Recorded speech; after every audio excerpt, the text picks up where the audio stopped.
In today's video, I'm going to teach you how to subscribe on Substack. By the end, you'll know two simple, reliable ways to follow a writer or publication so new posts show up right where you read. Let's start with the quickest path.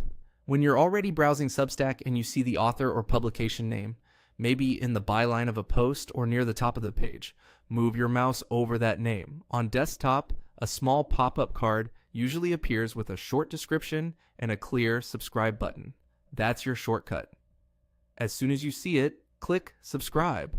This is perfect when you're in the middle of reading and decide you want to keep up with that creator without leaving the page. If the pop-up doesn't appear, don't worry. You might be on a device that doesn't support hovering, or the page may require you to open the profile first. I'll cover that next. The second method uses Substack's to search. Head to the Substack homepage and look for the search bar at the top. Type the name of the writer or publication you want to follow. As results load, scan for the correct match and click the person's name to open their dedicated page.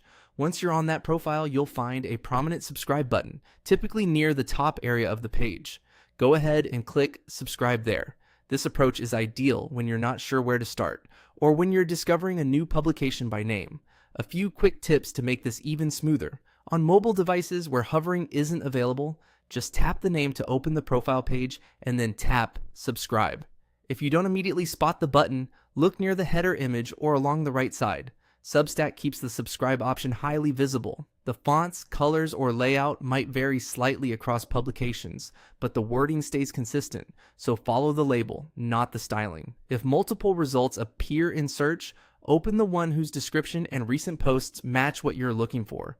Then hit subscribe from there. That's really all you need.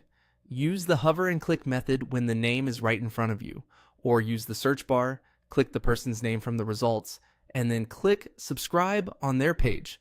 With these two approaches, you can quickly build a feed of writers and publications you care about, and make sure you never miss their latest posts.